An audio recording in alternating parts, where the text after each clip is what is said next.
Let's see. That's where you do it. And at what point do you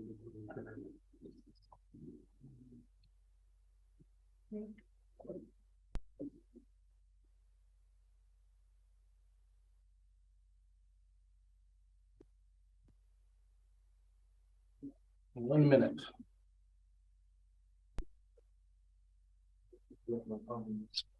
Great. Last drink.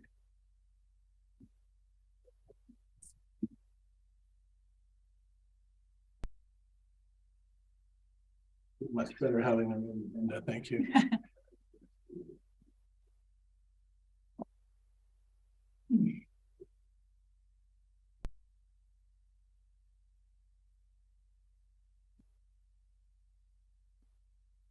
All right, seeing 10:30, call the meeting to order. I want to welcome all the directors and also quite a few folks here to participate. That's great to see. We're here at the April 5th, wow, Planning Committee for the Cathet Regional District. Take a moment to recognize we are holding this meeting on the traditional territory of the Tla'amin Nation. Our first order of business is approval of the agenda. Do I have a mover, seconder? After that or during this? Okay, sorry, I'm being clarified. So we've received correspondence that was submitted and distributed just before the meeting. So now we get to vote on inclusion on this agenda or to move it to a future agenda. So do I have a motion to include?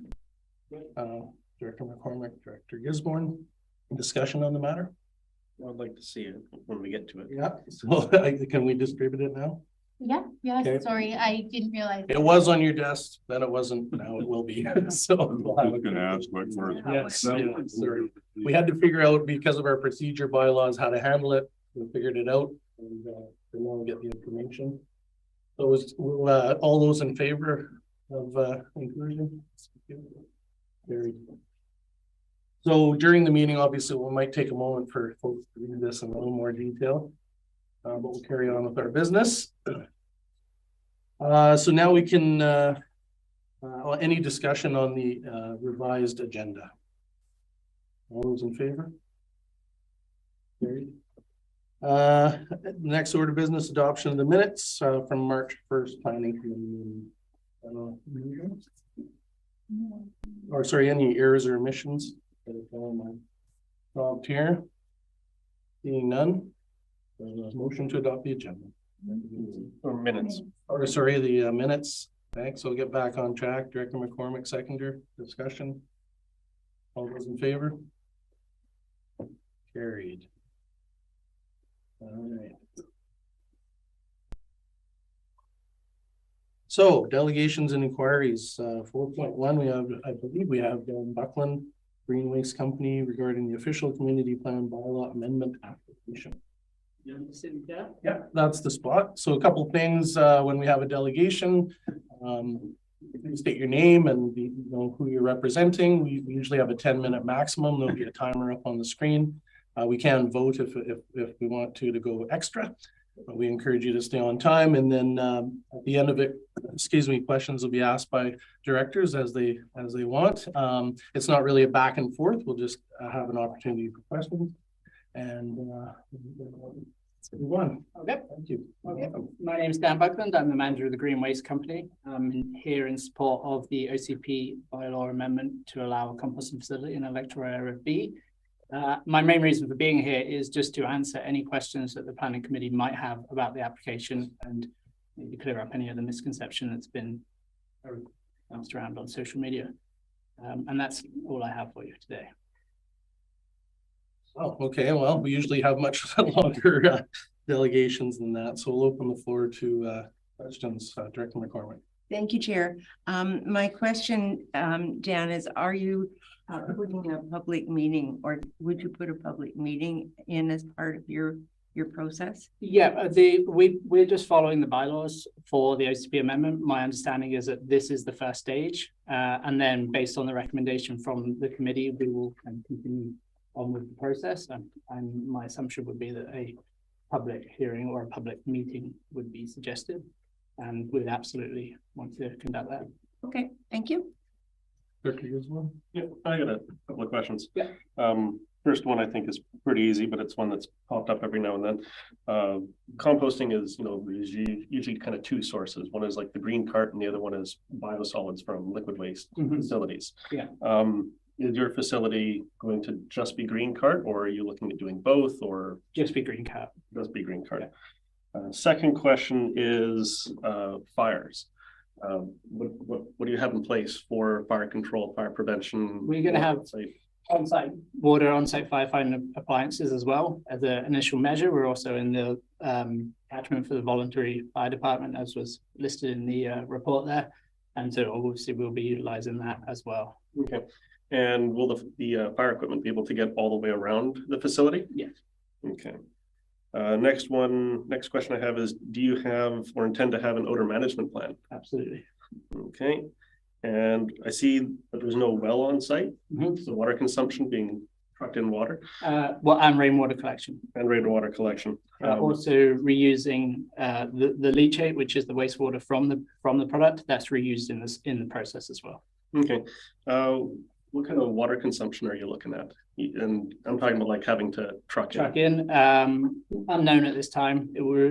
Again, like I said, a lot of it is based on how much leachate we get and how much we reuse. So currently we don't, for our pilot project, we don't use any water. Okay.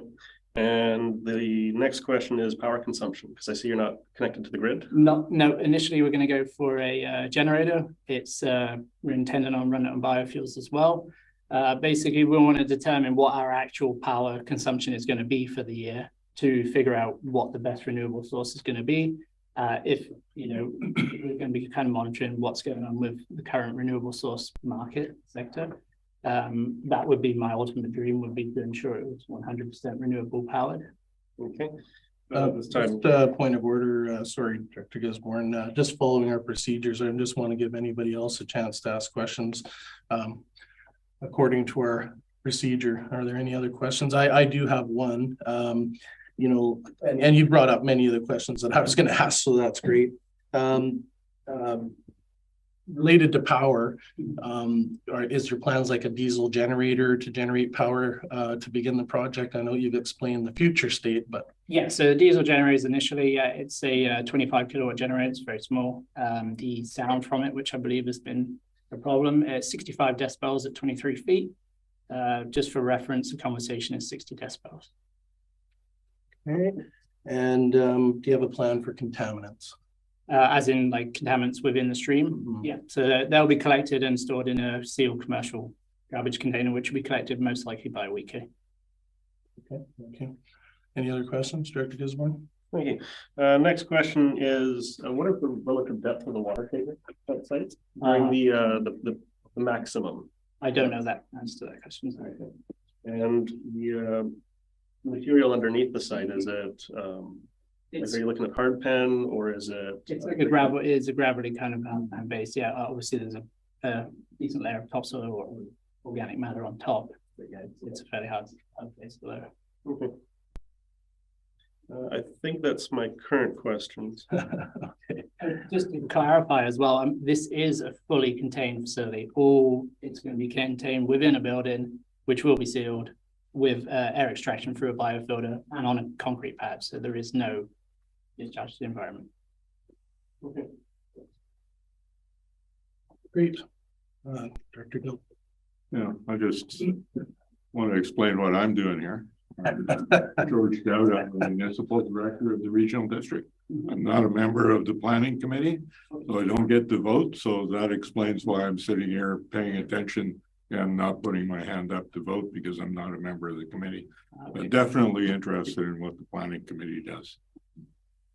The site in question is municipal property, right? I believe so, according to your application. Yeah. Okay. Great. Well, thank you for your presentation. Thank you very much. Thank you for your time. I think we have any unregistered now. Are there any unregistered delegations in the gallery? That's your opportunity. All of us. Are you prepared to make a presentation? We encourage you to. I mean, you know, we brought some correspondence. So. Sure. I can do it. I can read. At the discretion of the members of the committee.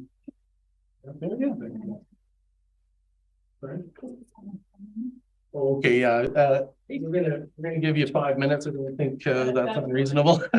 Okay. It was all pretty short notice for myself. So basically, I'm just gonna talk about what I've written up. So my background is Maybe who you are. oh, sorry. Laurel Zilinsky or Laurel Zilinsky Gagnon. I've been a resident of Powell River for 7 years, and I live out on Stark Road. So my background is athlete, animal health technician to now studying soil science. So I think I have a good understanding of human and animal health. And now with the studies I'm doing, I think I am accumulating very good knowledge on soil and the environment. And I have been an environmentalist from a very young age. My concern is with the studies I'm doing that compost essentially is easy to make, but it's not easy to make environmentally safe or pathogenic-free compost. It requires regulated temperatures, regulated moisture levels, and aeration. Aeration is the big factor because it is combustible. So even though if it is going to be in an enclosed building, there is still going to be leachate. So if it's completely sealed, and he says there's going to be nothing going into the environment, he only has a $10,000 tank. I don't know how much waste he's going to be bringing in. I don't see storage areas for excess waste coming in. And I don't see room for trucks coming in and turning around. It is also recommended to prevent contamination to the environment that the trucks need to be washed, hosed down before leaving the site. 10,000 gallons is not a lot of water, depending on the temperatures that will be reached within those buildings, which will be extremely high if they're sealed. Even at 200 gallons a day per month, you're looking at a minimum 18,000 gallons of water to keep them fireproof. I don't see anything for fire protection. With it being as combustible as it could be, I'm not saying it would blow up the building, but there are situations it needs to be handled quickly. The volatile gases that could be released. And my concern is I don't see any on-site testing, any building for on-site testing. Compost does need to be tested to make sure that it is pathogen-free. And so there need to be on-site lab technicians or samples going out regularly to a lab. What training are the staff going to have? Under the BC regulations, there are, I think, 5 compost institutes that they need to be certified through. So one of them, that they do need training. VOCs, if they are released, will be released because the buildings will have to be opened and released into the air and travel as much as 1.8 kilometers. There is concern. There seems to be with the map, I found an interactive government regional map, and there the land is designated as ALR and residential. I'm not sure we're thinking very far into the future if that land needs to be developed for residential. I'm not against composting if it is done properly. How is it going to be aerated? Is it going to be air blown into it? Are there going to be machines that will be turning it? These are all just a lot of concerns that need to be answered. And so I think until I listen to Dan, I think he sounds like a really good guy. He wants to do something good for the environment, but there are a lot of questions right here that he should have been able to answer. I don't think you should be able to run a pilot project without knowing how much water you need, how much electricity you need, and not proper fire protection. So I think that's kind of in a nutshell and quickly off the top of my head, my concerns. Thank you. Well done on short notice. 40 seconds to spare. We do have time for questions if any of the directors have. I was gonna ask for your contact info because I got a farm and I'm caring about help, but I see your emails on the paper, so. I may be contacting you on an unrelated matter. No problem. Any other questions? Great, thank you once again. I don't see any unfinished business. I gotta get back here. Move on to correspondence. We received several items of correspondence. And then business arising from the correspondence. And reports. All right, 8.1. Subdivision application district lot 5248, 2732 Zilinsky Road, Electoral Area C. I have a recommendation that. Seconder. Any discussion on the matter? This one. Well, Director Brander go first. Okay, yeah. I appreciate the report that was put out by staff. I think it makes quite a bit of sense. There's a little bit of variation from what the OCP says, but based on the site visit, I think they were able to justify everything that they included in the report and come up with the recommendation that they did. I found it interesting that the lot sizes that we have in our OCP are actually not completely aligned with those recommended from VCH. So I think in the future, when we look at OCP reviews, we should go back and take a look at the VCH input and maybe consider altering it, but that's at a later time. I'll be supporting it. Thank you, Chairman. Vancouver Coastal Health's recommendations for lot size is for self-servicing. And that's the same whether it's rural residential or low density residential. If you want to be on a self-serve lot, you're looking at about 1 hectare from Vancouver Coastal Health. The purpose of our OCP is beyond the health and sewage and potable water requirements. The community set the minimum lot sizes in the area in order to establish a balance of what would be tolerated and how to handle neighborhood land use conflicts. It's generally accepted in the rural areas that larger lot sizes have fewer land use conflicts between one another. What the OCP sets as a threshold of tolerance for different uses correlates with minimum lot sizes. Rural residential is holdings where a wide range of uses can be accommodated without disturbance to surrounding properties. That includes agriculture, home-based business, home-based industry, occupancy of a secondary suite. Kennels may be permitted on as an accessory use on parcels 2 hectares or larger, as long as they're within beyond 25 meters of the property line.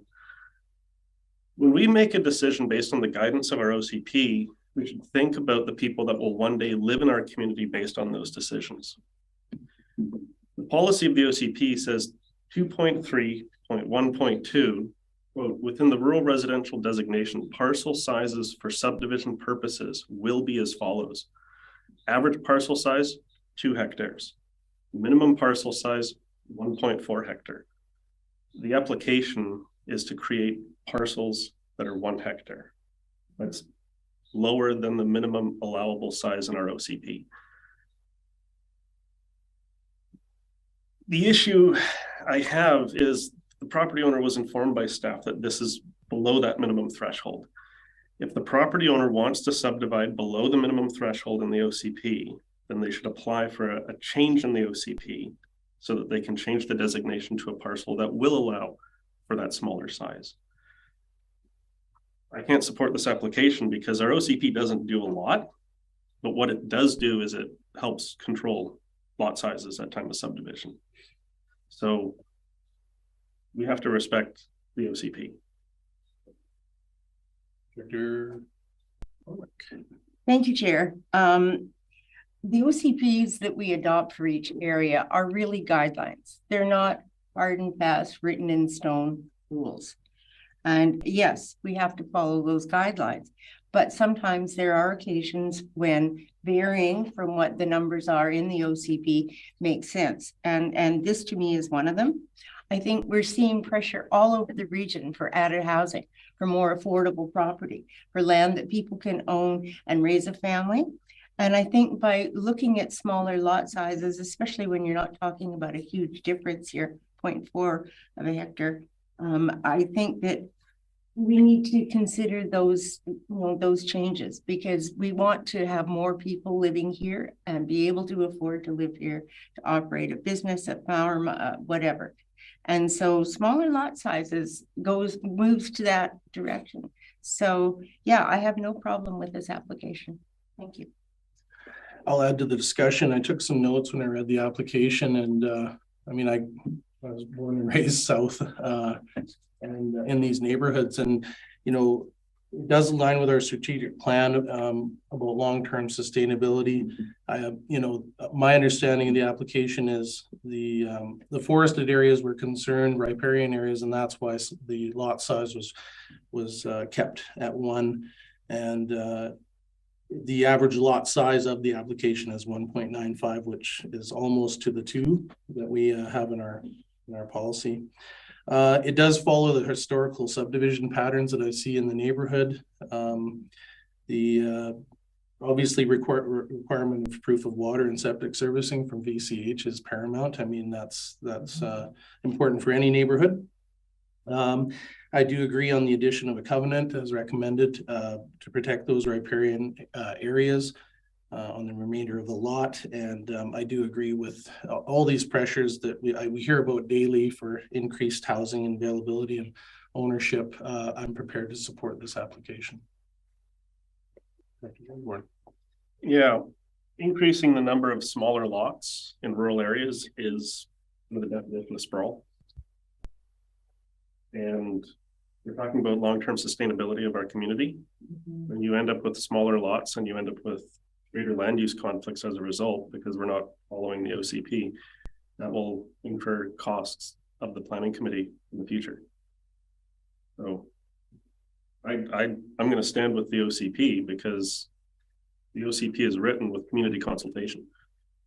And if the property wants to subdivide from something that is quite different from what's in the OCP, they could ask for an OCP amendment.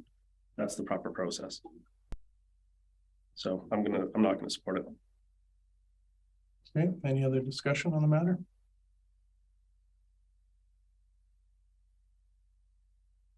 All right, do I need to restate the motion? No? All right. All those in favor of the motion? All opposed?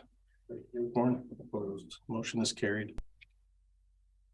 Move on to 8.3.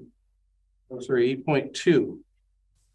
Application for official community plan bylaw amendment compost facility.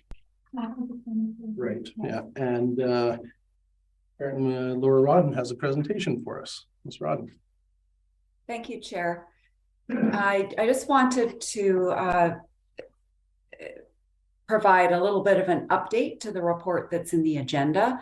The report was dated March 17th, which is quite some time ago, and between March 17th and today, staff have been receiving a significant number of phone calls and emails from the public concerned about this application. And in light of that, I wanted to put forward an alternative recommendation for the committee to consider. And this would be or I have shared this with Michelle Jones, so I think she could project her screen. And basically it would be just recommending that the committee recommends to the board that Cothette Regional District receive the application for an official community plan bylaw text amendment to allow for the development of a compost facility on land designated reserve in Electoral Area B, subject to the following condition: that the applicant host a public information meeting to present their proposal and respond to concerns raised by the public. And I want to flag that under our Development Services Procedures Bylaw 477, Section 5.11 states that the regional board may require a public information be held prior to consideration of an application if it considers the proposal to be of a significant scale or nature warranting an additional opportunity for the public to access information, and inquire about the proposal beyond that available through the application referral and or public hearing process. Thank you, Chair. Thank you. You have a motion on the Sure, recommendation? I've sent a kind of similar motion to our staff. It's essentially what our planner has put forward, but with the additions of 1, 2, 3, and 4, which I have sent to Esme and Ms. Jones. I think we'll be able to bring those up. This is coming. I'm sure there's a way that we can squish them all together. Would you like me to read it out? Yeah, you can just for clarity so that we know which one we're talking about here. Okay, I'll move that the committee recommend to the board that the Cathet Regional District receive the application for an official community plan amendment for the parcel legally described as Block A, District Lots 5223, 5233, and 5234, Plan 10924 in Electoral Area B, from reserve to industrial, subject to the following conditions. The applicant contract a qualified professional to complete a service capacity analysis to determine a viable water servicing approach that will meet the proposed increase in water consumption, meet provincial standards for on-site servicing, and provide assurance of adequate water supply for fire protection purposes. 2, the applicant contract a qualified professional to complete a composting facility fire protection plan. 3, the applicant contract a qualified professional to complete a traffic impact study to analyze the expected traffic impacts of trips generated by the proposed increase on Duck Lake and Highway 101 and provide assurances of access for standard fire apparatus to each of the composting structures and sufficient room for standard fire apparatus to turn around. 4, the applicant contract a qualified professional to complete an odor management plan to reduce or eliminate the impacts of odors for anyone beyond a 300-meter setback. And 5, the applicant host a public information meeting to present their proposed application following completion of the above studies and plans. So that's, if there's a second, or I'll kind of explain. So apparently we. So the first motion, sorry, thank you. That was just proposed by staff. It hasn't had a mover. So Chair, through the chair, I would just suggest asking if there's a seconder for this motion before you guys get into chatting about it. Do we have a seconder for this motion? I'll second the motion. Thank you. Okay, discussion. Thank you. Back in February, we had an application up on Nootka, and we did something similar where the applicant had to host a public information meeting after they had done a number of studies. This application, there is a lot of questions that I can't answer because I don't have enough information. So I've taken a similar approach by asking for a number of studies. And if the committee, thinks that maybe some studies aren't necessary, or they think that there's other studies that are necessary, we could amend the motion. The other thing that I have put forward that is kind of different is the first one, that the application be to change the land designation from reserve to industrial. And the reason for that is because the land that is designated as reserve in our OCP has 3 allowable uses: outdoor recreation, forestry and silviculture, and gravel pits. And gravel pits, they can be problematic, but that's Ministry of Mines, and when regional districts go up against Ministry of Mines, it's a very one-sided dispute. So going to a composting facility on lands that are designated as reserve, there's a lot of lands in Area B that are designated as reserve. Up by the Music Academy, the whole Penticton Trails is designated as reserve. So the original report, which indicated allowing composting facilities on lands designated reserve, that's a big chunk of Area B. And composting facilities may not just be the material from our region. There might be businesses that want to open and bring in material from other regions. And that's why I think it makes more sense to actually accept an application where they're actually changing the designation of the land to industrial, because composting facilities are industrial use. So I want to hear what the rest of the committee thinks. Any other directors? Director McCormick. I guess I have a question for staff regarding the logistics of having these studies done before it goes to public hearing, and also about changing resource to industrial. Ms. Rodden? Yes, Chair. Thank you. The report that staff have prepared is recommending a text amendment that it would allow for composting facility to be an allowable use within reserve lands. And the reason for that is that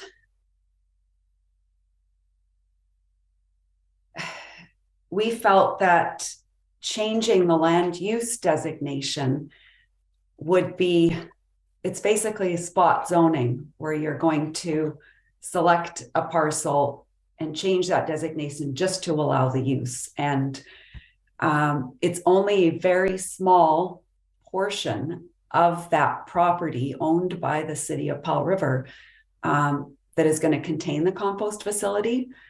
And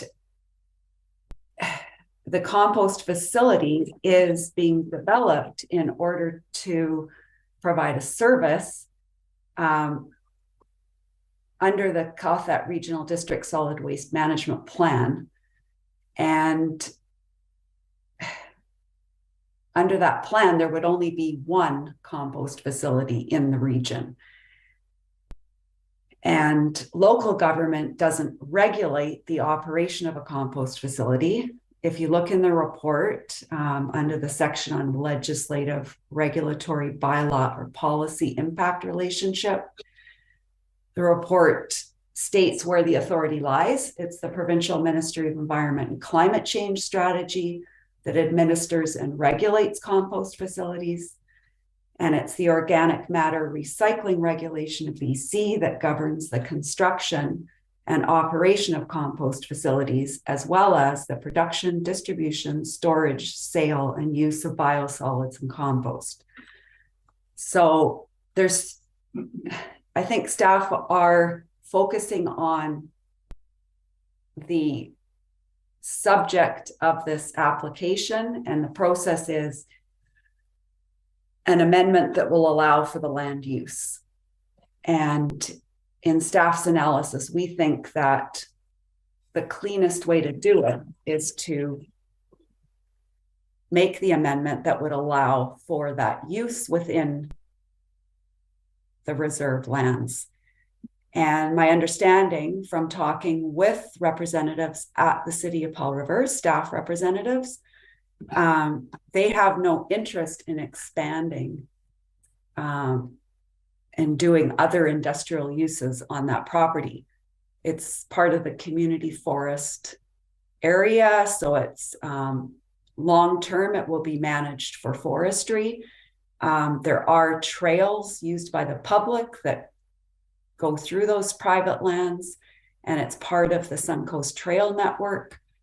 And so those are the reasons why staff have made the recommendation they have, rather than recommending that the applicant apply for a change of the land use designation. Maybe just a further question to you, Ms. Rodden. I do agree with the other points that were raised to quantify what the application means. Thank you.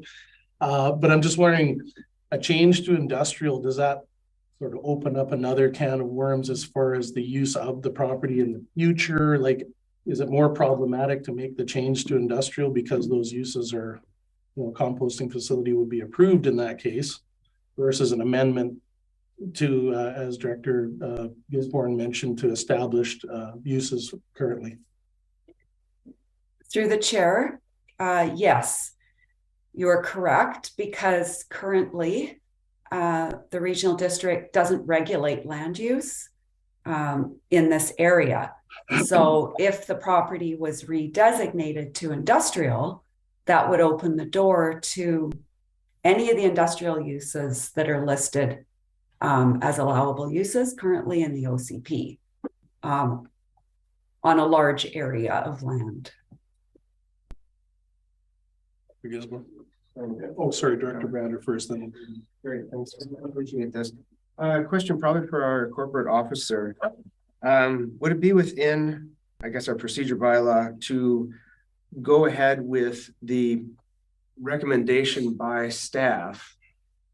And in the future, should the applicant choose to go forward with the bylaw amendment application after the public information session, could we then require some or all of the tests that are suggested in the current motion before us? Would be that opportunity in the future to bring it back? I think this question is better suited to planning staff. Okay. Ms. Rodden, did you hear the question? Could the question be repeated, please?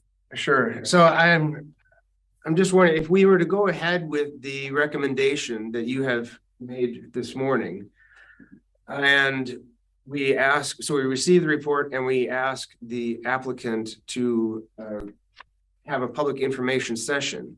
Mm-hmm. We then have an opportunity after that, should the applicant decide to continue with the application, to then revisit the suggested tests that are in the motion that has been presented by Director Gisborne.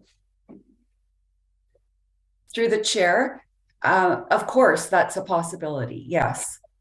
This is only one step in the consideration of the application. Should the committee decide to support the staff recommendation and the applicant holds the public information meeting, following that meeting, staff will bring forward another report to the planning committee summarizing the concerns raised, and the committee can consider, give it more consideration at that point. And if studies are desired, then they can be required.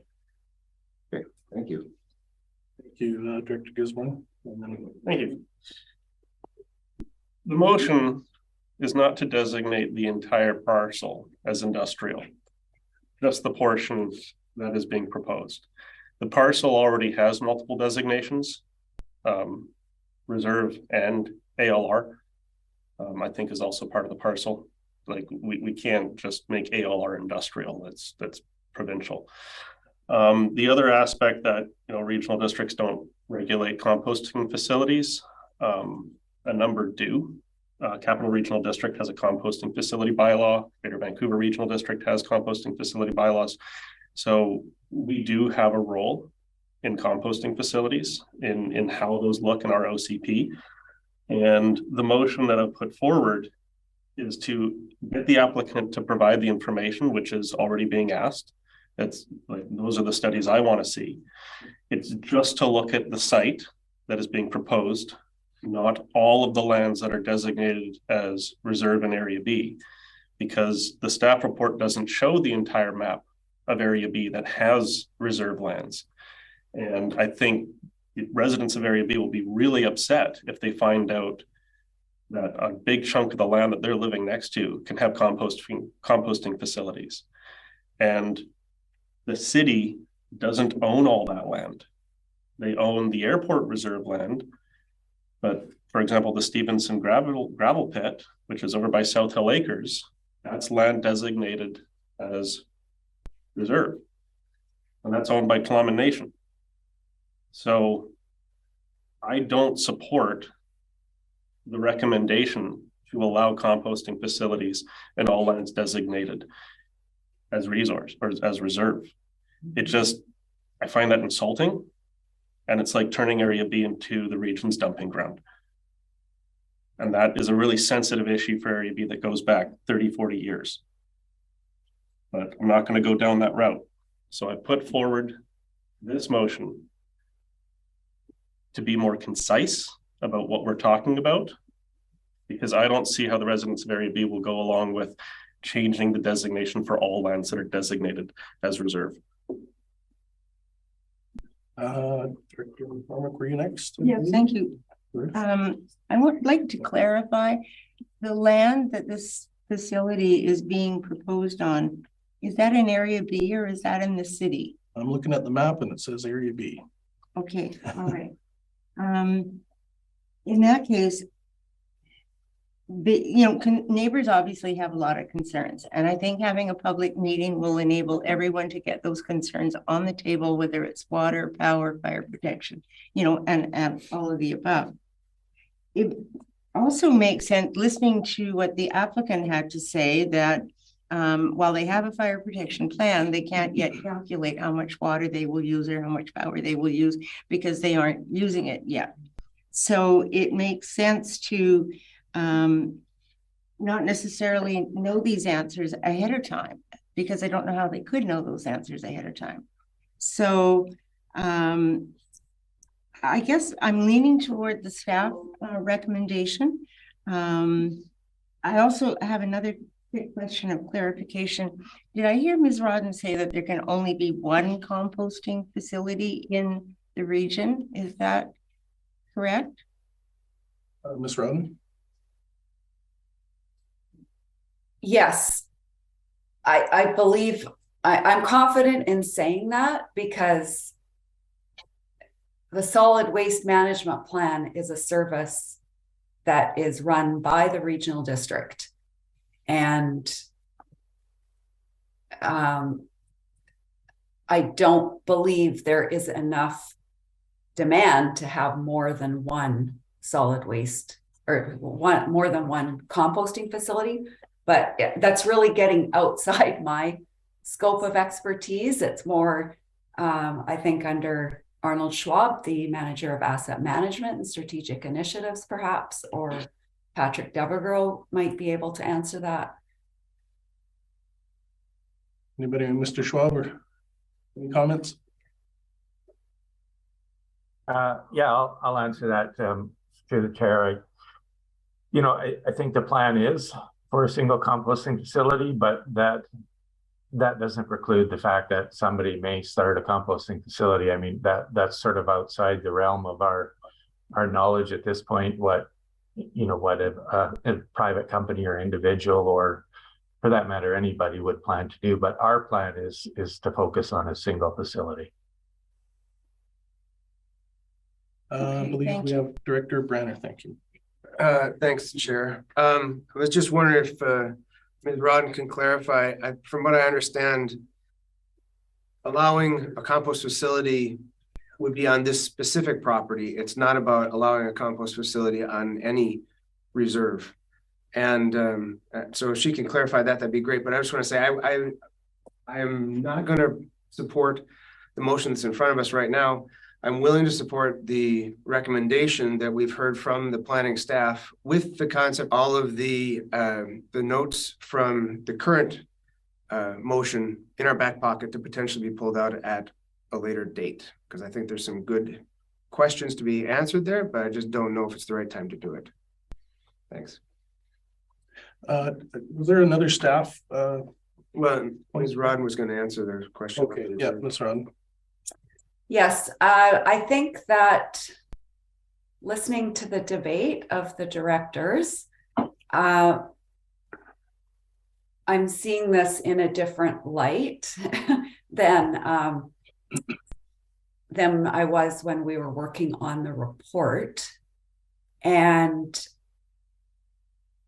if the lease area, which contains the proposed site for the compost facility, was redesignated from reserve to industrial, that perhaps may be the cleanest way to do this, because it would only apply to that lease area. That being said, I don't think it would affect the recommendation, that's the alternative recommendation that staff have made, because going forward to a public information meeting would allow all the concerns to come to light.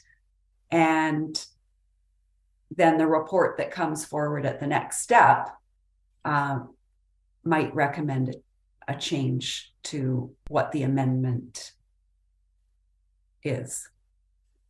Does that answer your question? Sure, thank you. Director Gisborne. Thank you. Thank you for the input from staff.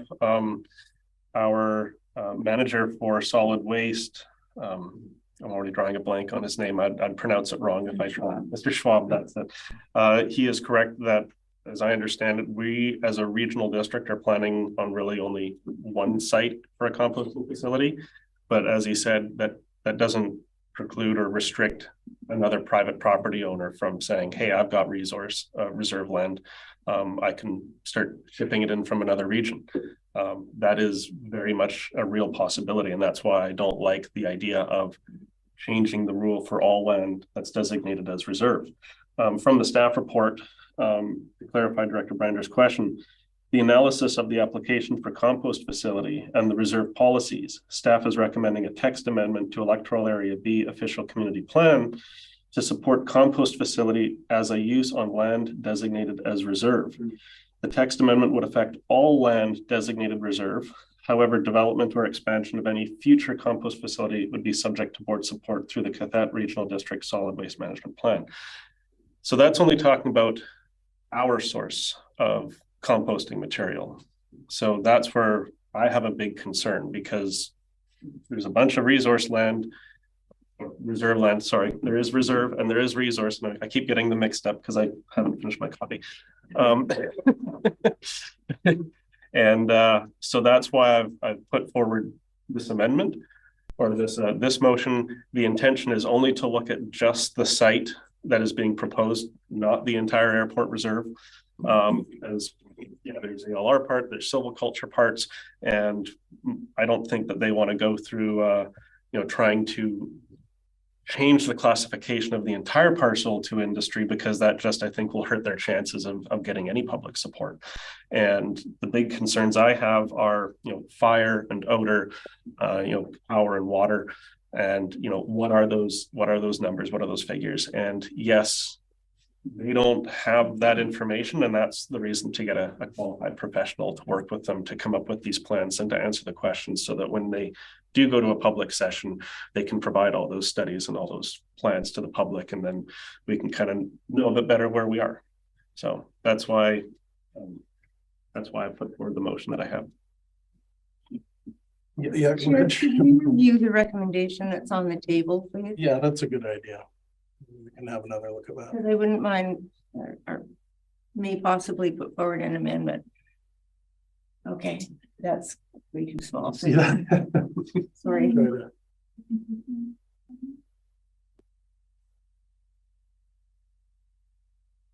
Maybe do one paragraph at a time. Okay.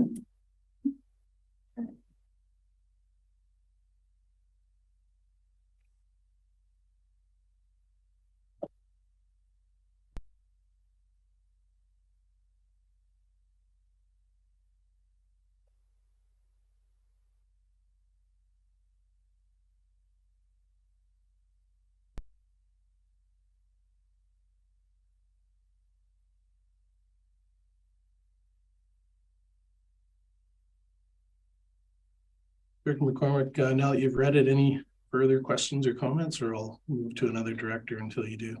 You can go ahead. Okay. Come back to me. All right, thanks. Is that the whole thing in its entirety? Yeah. Rounder.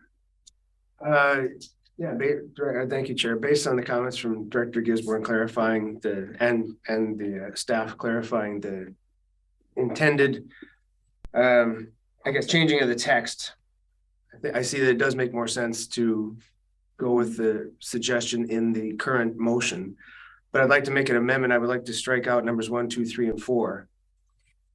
So essentially just go with item 5 and the text at the top. 1,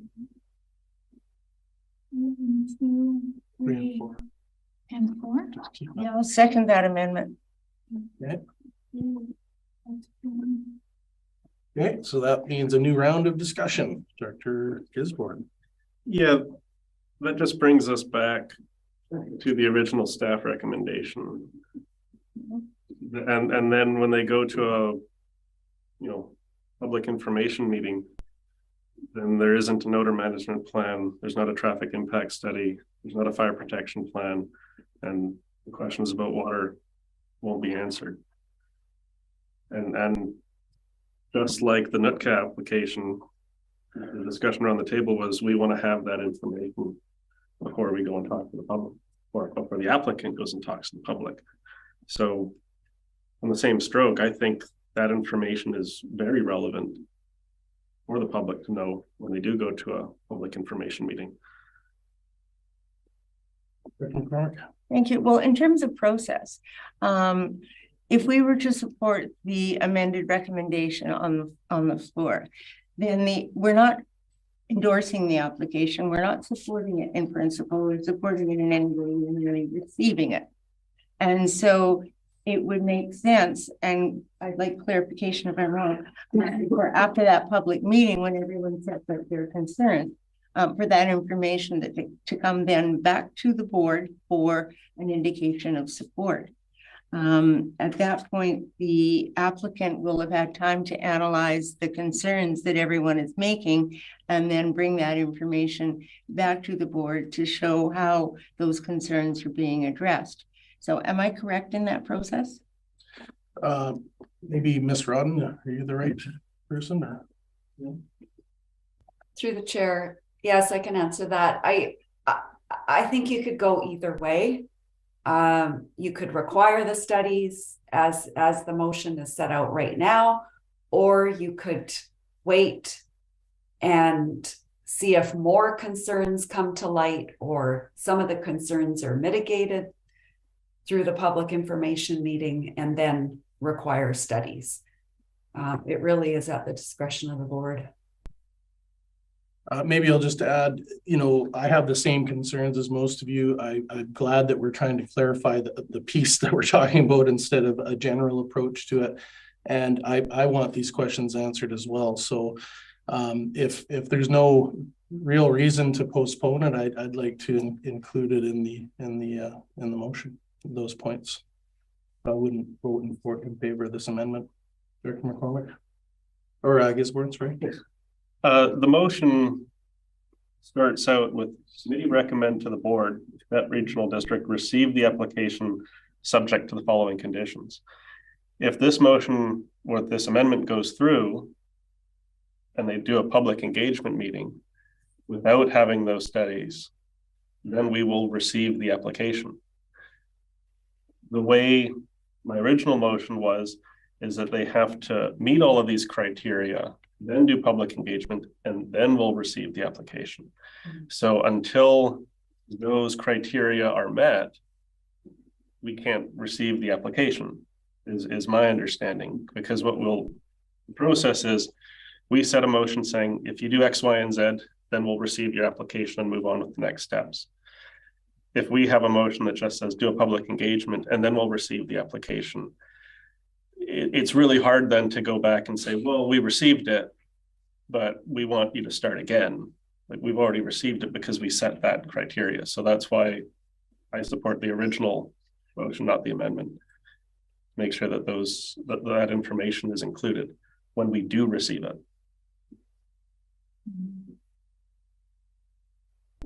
Comment?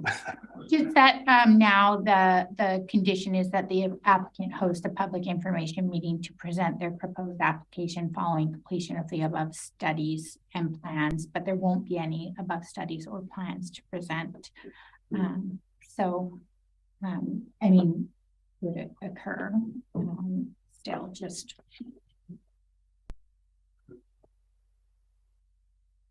Just wanted to bring the committee's attention to that. So then the amendment wouldn't be in order. Therefore, you need the information. Okay. Not necessarily though, because you could just take out that line that requires the study. I think that was the intention of the amendment, but keeping 5, you would need to strike out that section of section 5. So Essentially, it would be to host a public information meeting to present the proposed application.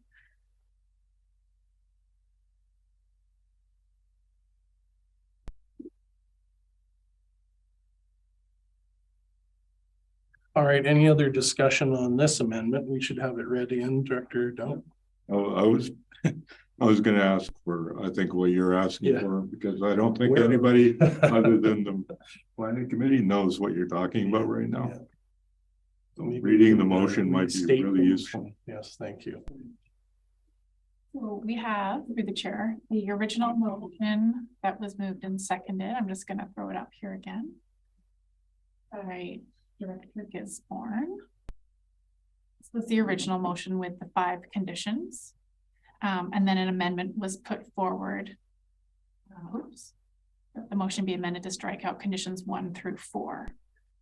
So I do have, if this amendment was to go forward, this is what the motion would then look like. Not in order. Yeah.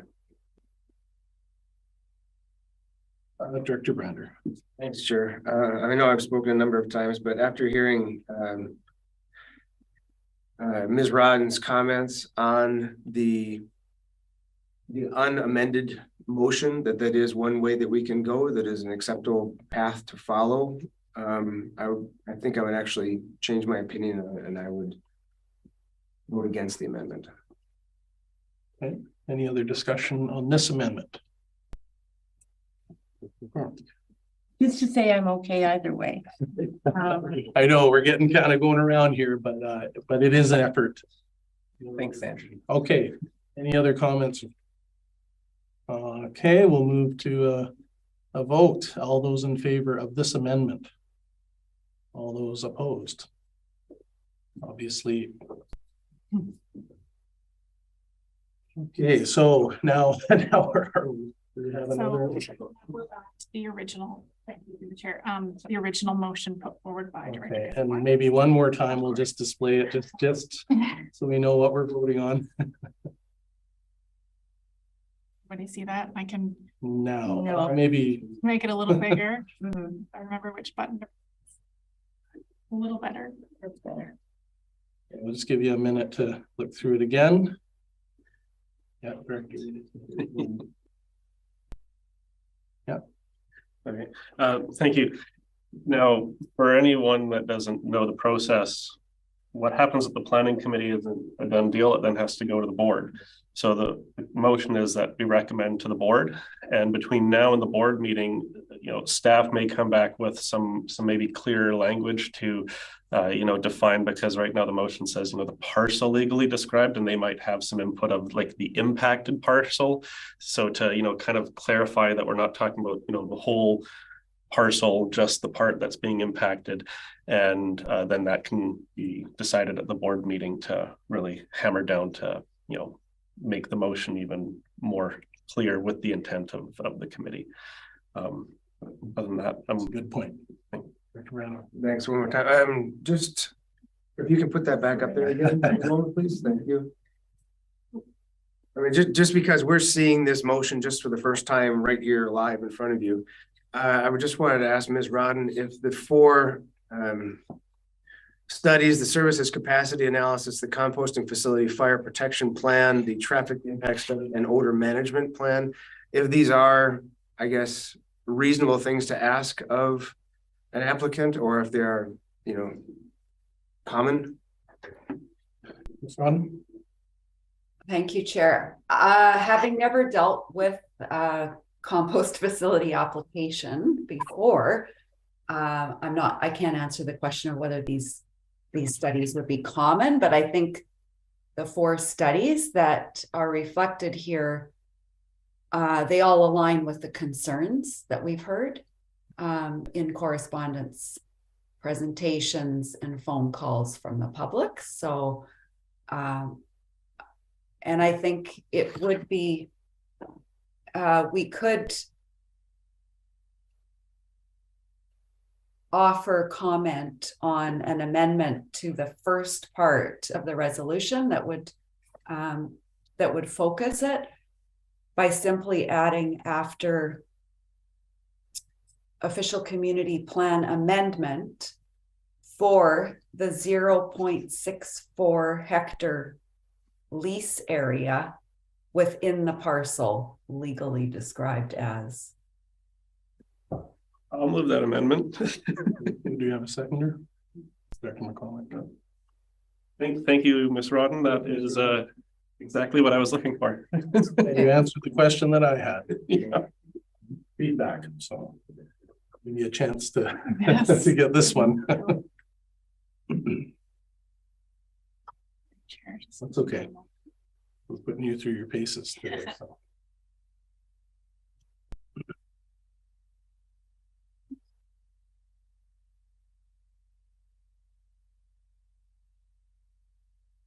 Ms. Rodden, would you mind repeating the exact wording for me? Sure. So it was adding before parcel legally described as the 0.64 hectare lease area within the parcel.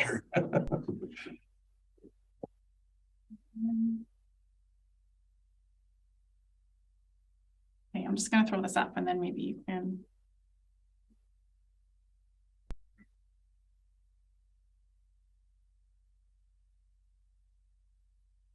But the motion be amended to insert the phrase the 0.64 hectare lease area within the parcel after the word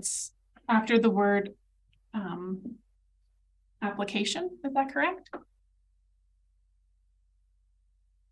Through the chair, I'd have to see the Yes. the motion. Going to be after the word amendment. Okay. Um, Thank you. Amendment 4. Yeah. Gotta get it right. That look correct? That the motion be amended to insert the phrase the 0.64 hectare lease area within the parcel after the word. After the words. And you can remove the last 2 words because the parcel is already in the original motion. Okay.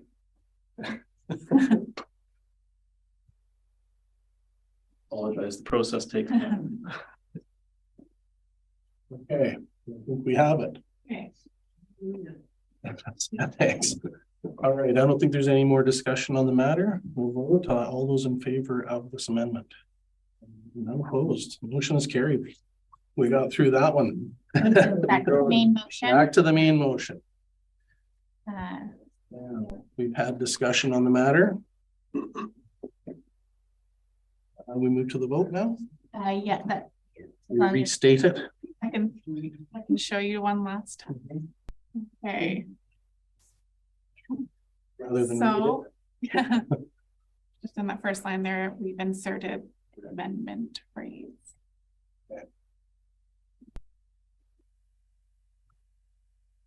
All right, any discussion on this? Perfect. I'm gonna record that. All right, we'll move to the vote now. All those in favor? Carried. Okay.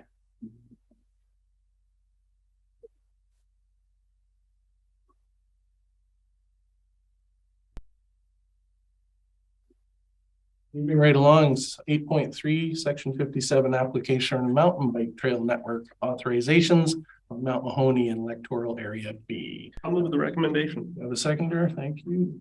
All right, discussion on the matter. Just happy this is an easy non-confrontation.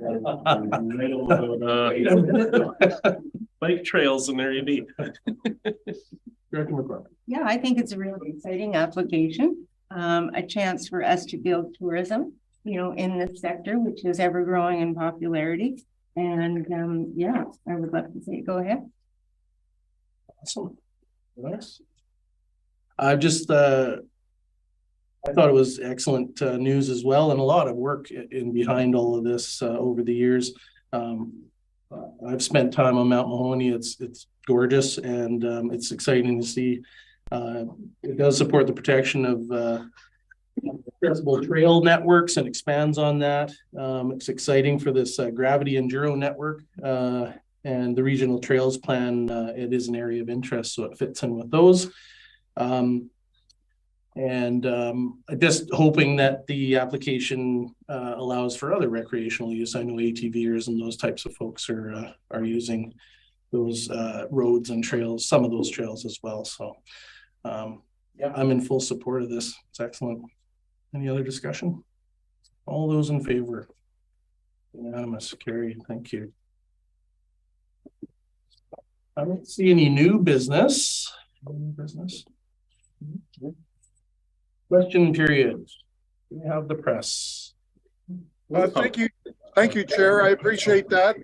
I don't have any questions this morning. Thank you. Public questions? For your participation. I don't think we have an in-camera session. And we've reached the end of our agenda, so if no objection, I'll declare this meeting adjourned.